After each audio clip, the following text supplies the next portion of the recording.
Every queer person owes thanks to this 1950s secret society. Hi there, I'm Chris with a K, and welcome back to This Week in Queer History, where we celebrate queer moments and icons from the past that I wish I had known about as a young gay kid growing up in conservative America.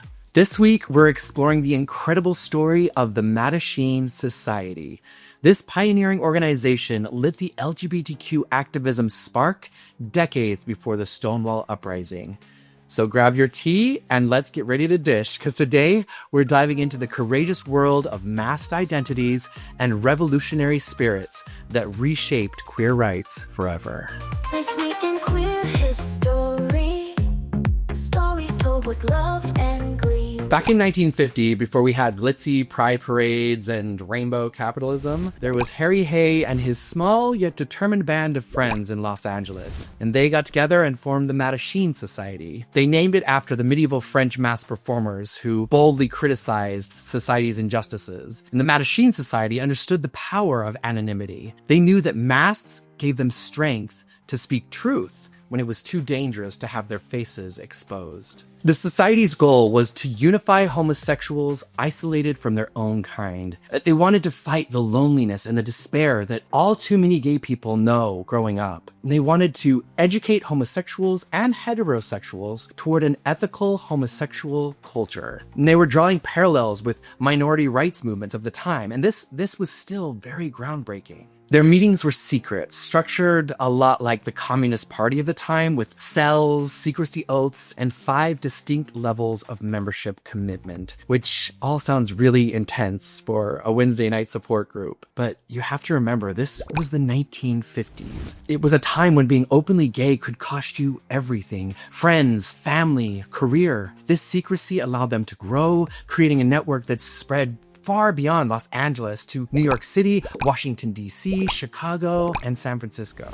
The Mattachine Society's tipping point came in 1952 when co-founder Dell Jennings was arrested for alleged lewd behavior. This was a common entrapment tactic used by the police at the time. Usually the victim would just bow down and take the charges. But Jennings, he fought back. He fought back loudly and publicly, with the Mattachine Society backing him up under a pseudonym, the Citizens Committee to Outlaw Entrapment. And guess what? At the trial, Jennings' jury deadlocked. This had never happened before, and it sent ripples through the community and the country, drawing thousands to their cause. In 1966, Mattachine staged one of their most iconic protests, the sit-in at Julius's Bar in Greenwich Village, modeled after the civil rights sit-ins. Activists calmly walked into the bar, ordered drinks, and then declared their homosexuality. This was a simple yet radical act at the time, when serving openly gay patrons could revoke your bar's liquor license. Can you imagine? You could be denied service because you were gay. This quiet rebellion set the stage for later protests and directly challenged discriminatory laws. Another amazing milestone was their annual reminder demonstrations, starting in 1965, where activists gathered in front of Independence Hall to demand civil rights for homosexuals. These actions repeated every year until 1969. This strategy was crucial for increasing the general public's support for queer rights. The Mattachine Society also nurtured community through social events. They had newsletters like the Mattachine Review, as well as educational pamphlets. This all helped build a vibrant network of support and belonging that many queer people desperately needed. Despite their initial radical roots, internal tensions, especially regarding their communist ties, shifted their leadership towards more moderate assimilation strategies, mirroring the broader civil rights movement. But still, their foundational work and grassroots organizing laid the groundwork for later movements, including the Stonewall Uprising and our modern pride. Exploring the Mattachine Society makes me think about my own experiences, especially those moments when I've felt hopeless or overwhelmed by today's battles for queer rights and freedom. Learning about Harry Hay, Dell Jennings, and their endless commitment reminds me that feeling hopeless doesn't mean we are powerless. Even in the darkest of moments when we're facing oppression and hateful policies, there's always something that we can do.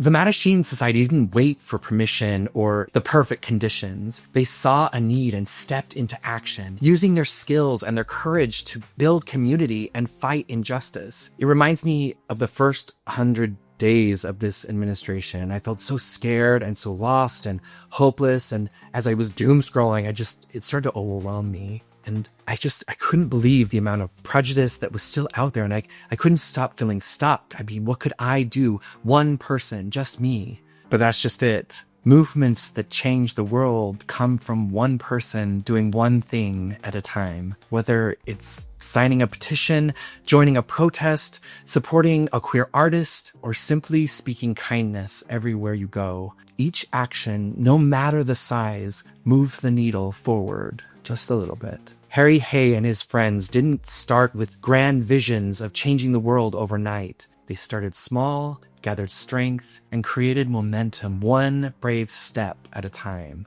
So, when I wake up in the morning and I'm faced with the day's challenges, whether they're personal or political, I remind myself of the Mattachine Society, and I think, what's one small action? And again, it can be really small, but what is one thing that I can do today that will help? It's a simple reflection, but it grounds me and helps provide clarity in all of the madness that we're facing right now. The Mattachine Society found their voices during a much more repressive time. So what can we do today to find our voice? Something small, maybe, but remember, there can be power in small, purposeful actions. Their story isn't just history, it's a powerful reminder that change starts with us, right here, right now. And every step forward, no matter how small, builds a future where queer rights are fully embraced and celebrated. Thanks for joining me as we looked into the Mattachine Society. What an incredible organization. Please share your thoughts in the comments below. And